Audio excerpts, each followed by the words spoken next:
हरे कृष्णा दोस्तों, राधे राधे। आज के वीडियो में आप सबके साथ शेयर कर रही हूँ निर्जला एकादशी व्रत से जुड़ी कुछ महत्वपूर्ण बातें।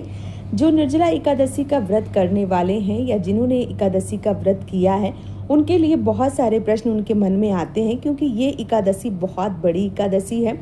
साल की सबसे बड़ी एकादशी है। इसे भीमसेन या पांडव एकादशी के नाम से भी जानते हैं। और ऐसी मान्यता है कि अगर साल की एक ये मात्र एकादशी व्रत रख लिया जाए तो संपूर्ण 26 या 24 एकादशी हैं उनका संपूर्ण फल प्राप्त होता है। तो जो लोग साल की 24 या 26 एकादशी नहीं करते हैं, वो लोग मात्र एक निर्जला एकादशी व्रत करके साल की संपूर्ण एकादशी का पूर्ण फल या पूर्ण लाभ जो है वो प्राप्त कर सकते हैं। इसलिए ये एकादशी जो है वो बहुत बड़ी है। भीम जी ने ये एकादशी का व्रत किया था, तब से ऐसा प्रचलन है कि जो भी इस व्रत को करेगा उसे पूरे एकादशी का पूर्ण फल मिलेगा। अब इस एकादशी को जब हम करते हैं तो कई सारे हमारे मन में प्रश्न उठते हैं, जैसे जो चौकी लगाई जाती है वो हमें कब हटानी चाहिए निर्जला एकादशी व्रत में। इसके साथ ही साथ पारण हमें कब करना चाहिए, क्या खाकर करना चाहिए, रात्रि 12 बजे के बाद हम जल ले सकते हैं या नहीं ले सकते हैं, घड़े का दान करना ज़रूरी है क्या, अगर घड़ा ना हो तो हम क्या करें, शुभ मुहूर्त क्या है और हमें कौन कौन सी चीज़ों का दान करना चाहिए। इन संपूर्ण प्रश्नों का जवाब आज आप सबको इस वीडियो में मिलने वाला है। तो वीडियो को बगैर स्किप किए पूरा ध्यान से देखिए ताकि आपको सारी चीज़ें बहुत ही अच्छे से समझ में आ जाए। एक एक करके संपूर्ण प्रश्न जो है वो हम ले लेते हैं। निर्जला एकादशी का व्रत दिन गुरुवार को 25 जून को साल 2026 में रखा गया है। व्रत का जो पारण है वो 26 जून को किया जाएगा और व्रत 25 जून को किया जाएगा। जो गुरुवार का दिन है वो पड़ रहा है, ये भगवान श्री हरि विष्णु का दिन होता है, बहुत ज़्यादा श्रेष्ठ दिन होता है। इसलिए इस बार की जो निर्जला एकादशी व्रत है वो बहुत उत्तम हो रही है। और गर्मी भी बहुत ज़्यादा है, तो जो लोग व्रत कर पाएँ वही व्रत करें, जो लोग ना कर पाएँ वो व्रत बिल्कुल भी ना करें।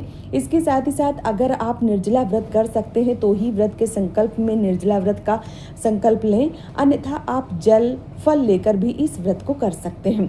देखिए, अगर हम निर्जला करते हैं तो उसका तो फल मिलता ही मिलता है, लेकिन यदि हम निर्जला नहीं भी कर पाते हैं, यदि हम जल या फल लेकर व्रत करते हैं तो भी हमें उसका फल मिलता है। ऐसा नहीं है कि हमने व्रत कर लिया, निर्जला नहीं किया तो हमें व्रत का फल नहीं मिलता है, हमें व्रत का पूर्ण फल मिलता है। इसलिए आप जल और फल लेकर भी अपने शारीरिक क्षमता के अनुसार आप इस व्रत को कीजिए।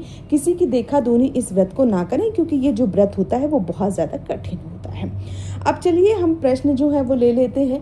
निर्जला एकादशी व्रत में जिस दिन व्रत किया जाता है उसी दिन चौकी लगाकर भगवान श्री हरि विष्णु या लड्डू गोपाल की विधिवत रूप से पूजन अर्चन किया जाता है।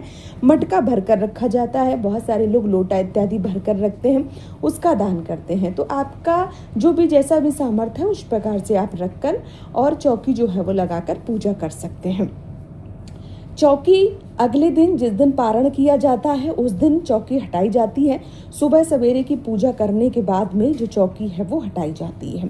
अगले दिन यानी 26 तारीख को आप इस चौकी को हटाएंगे। दिन शुक्रवार को सुबह भगवान श्री हरि विष्णु का पूजन करने के बाद आप इस चौकी को हटाएं, क्योंकि निर्जला एकादशी व्रत या किसी भी एकादशी व्रत में जब हम व्रत करते हैं तो रात्रि जागरण का विशेष महत्व होता है।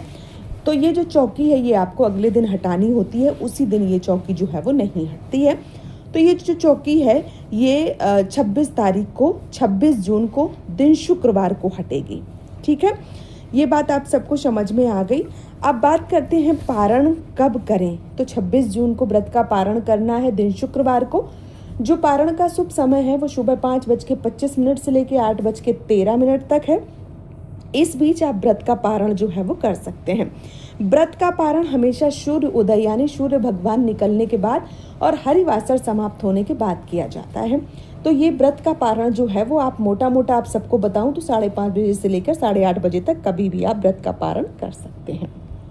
ठीक है, अब बात करते हैं कि जो व्रत है वो हमें क्या खाकर व्रत का पारण करना चाहिए।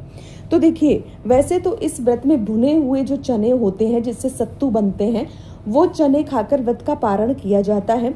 लेकिन बहुत सारे लोगों के ये भी प्रश्न आते हैं कि चने ना हो तो तो देखिए जो तुलसी दल वाला जल होता है, जैसे हम पंचामृत या चरणामृत के नाम से जानते हैं, वैसे इसको चरणामृत ही बोला जाता है। तो तुलसी दल वाला जो जल होता है, जिसको हम चरणामृत कहते हैं, उससे भी आप व्रत का पारण कर सकते हैं। या भगवान श्री हरि विष्णु की जब आपने पूजा की है, जो भी प्रसाद आपने चढ़ाया है, वो खाकर भी व्रत का पारण किया जा सकता है। ठीक है। इसके साथ ही साथ रात्रि 12 बजे के बाद हम क्या जल पी सकते हैं? तो देखिए, वैसे तो इस व्रत को एकदम से निर्जल किया जाता है, तभी इसका नाम निर्जला है। बिना जल और अन्न के इस व्रत को किया जाता है। लेकिन यदि आप का शरीर जो है वो सामर्थ्य के अनुसार नहीं है, आप बहुत ज़्यादा भयभीत हो रहे हैं, बिना पानी के आप एकदम से तड़प रहे हैं, और क्योंकि गर्मी बहुत ज़्यादा है और अगर हमारा शरीर साथ नहीं देता है, तो फिर हमें जल जो है वो ले लेना चाहिए। बहुत ज़्यादा नहीं सोचना चाहिए, क्योंकि भगवान सिर्फ भाव के भूखे होते हैं। भगवान को ये नहीं है कि यदि आप भूखे ही रहेंगे तभी आप भगवान की जो एक तरीके से भक्त है वो बन पाएंगे, ऐसा कुछ नहीं है।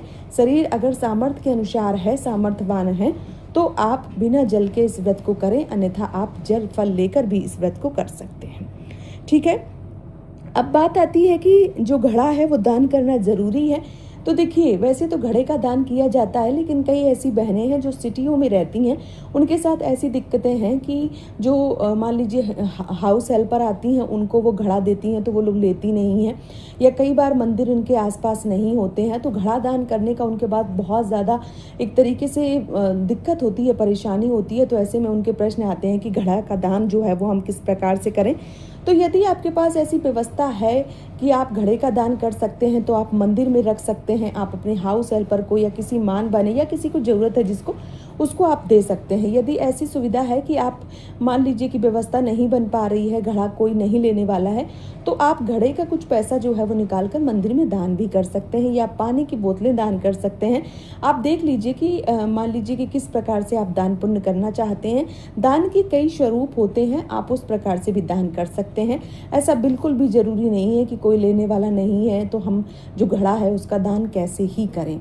तो घड़े के रूप में आप कुछ दक्षिणा या पानी की बोतलें या कुछ पैसे जो है वो मंदिर में दान जो है वो कर सकते हैं। ठीक है। तो इस प्रकार से आप घड़े का दान जो है वो कर सकते हैं। अब एक और प्रश्न आता है कि जो दान है वो हमें क्या निकालना होता है, और जो शुभ मुहूर्त है वो क्या है। तो शुभ मुहूर्त मैंने आप सबको बता दिया। शुभ मुहूर्त पारण का जो है वो 5:13 से लेके 8:25 तक है। 26 तारीख को ये व्रत का पारण का समय है। और अब बात आती है कि क्या क्या दान करना चाहिए। तो देखिए, जैसा आपका सामर्थ्य है उस प्रकार से दान पुण्य निकालना चाहिए।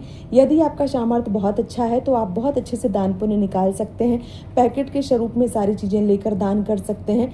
यदि आपका सामर्थ्य उतना नहीं है तो आप कम से कम एक ब्राह्मण का जितना भोजन एक समय में वो खा सकता है, उतना कच्चा भोजन आप निकाल कर दान कर सकते हैं। यदि आप ब्राह्मण को घर पे बुला के भोजन करवाना चाहते हैं तो वो भी उत्तम है, लेकिन ये नहीं हो पाता है कई बार। तो हम कच्चा भोजन जो है वो निकाल देते हैं। और कच्चे भोजन में जो दाल होती है, जो चावल होता है, आटा होता है, और शरबत का दान होता है तो नींबू और चीनी होता है। वैसे मैंने डिटेल वीडियो बना दिया है कि दान में कौन कौन सी चीज़ें निकालें, तो आप उस प्रकार से देखकर भी दान कर सकते हैं। आप पंखे का दान, घड़े का दान, कपड़ों का दान, जूते चप्पल का दान, छतरी का दान, जितना आपसे हो सकता है उतना आप दान पुण्य जो है वो निकाल सकते हैं। दान कई तरीके का होता है। कुछ लोग गुप्त दान करते हैं, एक हाथ से दान किया, दूसरे को पता ही नहीं चला।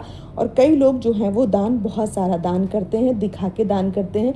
आप देख लीजिए कि आपका कैसा सामर्थ्य है, उस प्रकार से दान पुण्य करके आप निर्जला एकादशी का व्रत संपूर्ण कर सकते हैं। तो इस वीडियो में मैंने आपको संपूर्ण जानकारी दे दी है। उम्मीद करती हूँ ये वीडियो आप सबको पसंद आया होगा। आपके मन में किसी भी प्रकार का कोई भी संशय है तो आप हमें नीचे कमेंट में पूछ सकते हैं, मैं आपके प्रश्नों का जवाब ज़रूर दूंगी। और वीडियो पसंद आए तो चैनल से जुड़ जाइए ताकि आपको सही समय पर सही जानकारी मिलती रहे। और यदि आप सबको मेरी मेहनत पसंद आई है तो इस चैनल को सब्सक्राइब करके हाइप कर दीजिए, वीडियो को लाइक कर दीजिए और नीचे कमेंट बॉक्स में भगवान श्री हरि विष्णु जरूर लिखिए। आज का ये वीडियो मैं यहीं पे समाप्त करूंगी। बहुत जल्दी मिलूंगी आप सबको एक और नए वीडियो के साथ में।